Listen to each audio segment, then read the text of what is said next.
Vamos lá, segundo ano, professor Vinícius Leão aqui, História. Pessoal, vamos ter uma aula agora sobre a mineração no Brasil, né? Desde as suas primeiras décadas, principalmente ali o início desse processo econômico muito grande no Brasil até os dias atuais, a mineração. Começamos basicamente pela exploração do ouro, que era um metal nobre mais procurado na época pelas potências metropolitanas europeias. Ouro e diamantes no Brasil. A primeira coisa que a gente tem que ter em mente é que no século XVII, Portugal, né, nossa metrópole, estava passando por uma crise financeira enorme. Essa crise financeira era proveniente principalmente de guerras com a Espanha, de indenizações que Portugal deveria pagar à Holanda pela sua expulsão do território brasileiro em 1654, com a insurreição pernambucana. E além disso, para piorar, a Holanda estava dominando o comércio do açúcar mundial, produzindo açúcar nas Antilhas, que eram concorrentes fortíssimos do açúcar produzido aqui no Brasil. Portanto, estes três envolvimentos de disputas com a Espanha, com a Holanda, vão provocar essa crise financeira enorme em Portugal. Mas onde Portugal iria solucionar essa crise? Onde Portugal iria encontrar uma solução rápida para o seu problema financeiro? Na exploração de ouro e diamantes.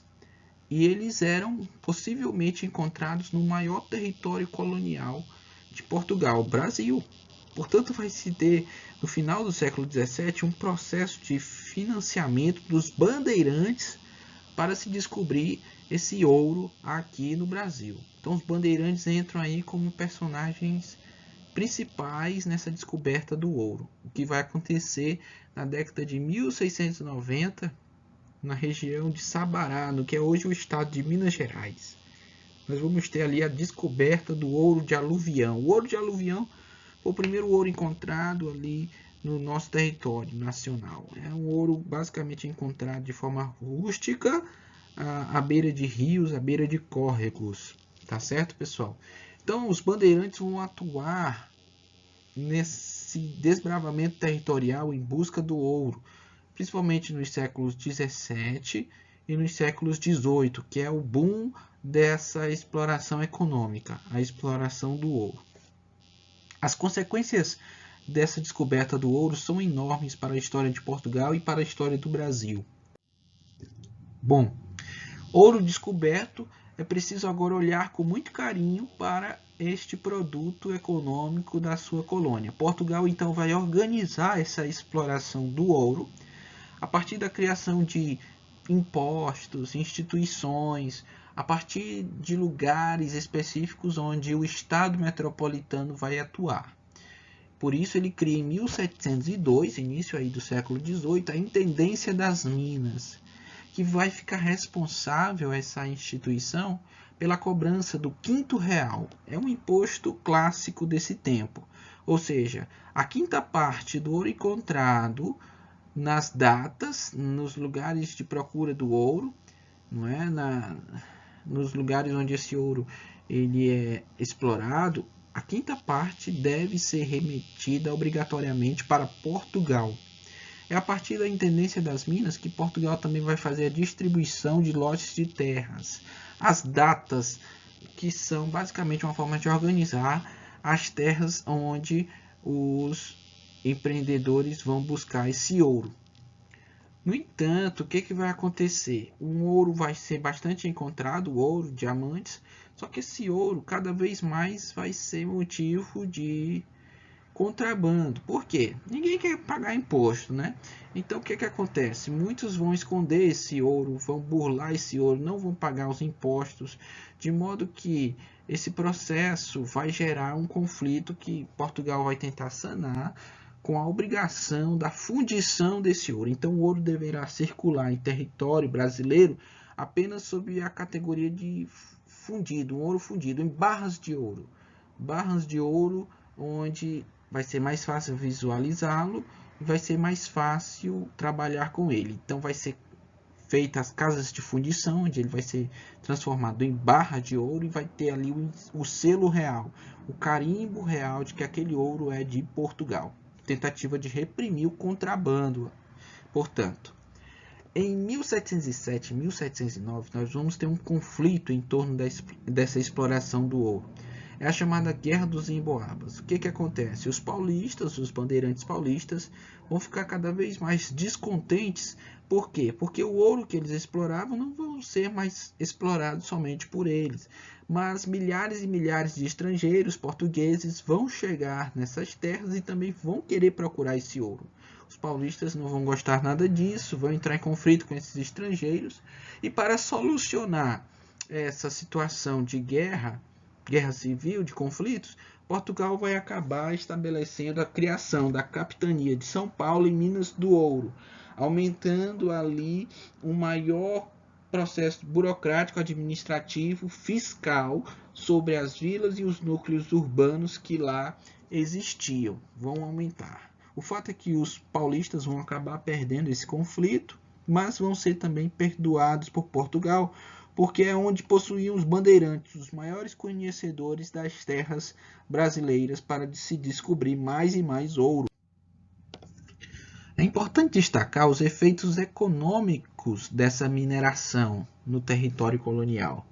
O primeiro aspecto é que vai integrar a economia colonial. É o primeiro momento na história do Brasil em que nós vamos ter uma integração da economia de todo o território colonial até então conhecido. Como assim? Ora, vai se ter uma descoberta de ouro em uma região e nas regiões mais ao norte, para abastecer as milhares e milhares de pessoas que haviam se deslocado, emigrado e imigrado para essas regiões auríferas, vai se ter uma distribuição, principalmente de gado, de materiais alimentícios, verduras, vegetais, carne, para sanar a fome desse povo. Então, vai ter um comércio muito grande entre as regiões da colônia. Uma coisa vai levando a outra. E isso vai ocasionar também uma maior ocupação do interior do Brasil.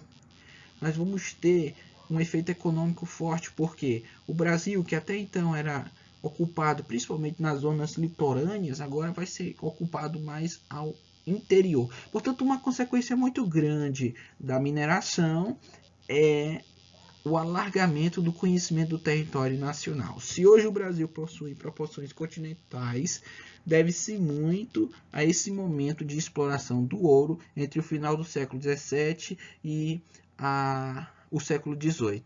Nós vamos ter uma expansão da pecuária, outro efeito econômico dessa mineração. A pecuária que vai abastecer milhares e milhares de pessoas no país. É por isso que as províncias mais ao norte, o caso do Piauí, por exemplo, vai investir muito nesse período em pecuária, na criação de animais, gado.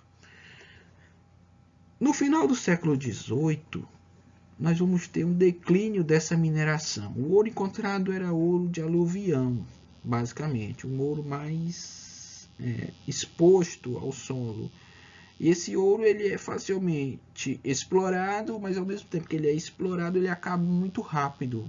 Por isso que nós vamos ter um declínio rápido dessa mineração no final do século XVIII. E para onde é que vai esse ouro todo encontrado? Vai para a Europa. Não fica no Brasil. É impressionante. As riquezas do Brasil não ficam no Brasil. Ora, Portugal era a metrópole do Brasil, que era a colônia. Então, Portugal dominava economicamente sobre o Brasil. O Brasil não tinha voz nem vez. É por isso que os tratados comerciais de Portugal, eles muitas vezes não eram lucrativos para Portugal e quem pagava a conta eram as riquezas do Brasil.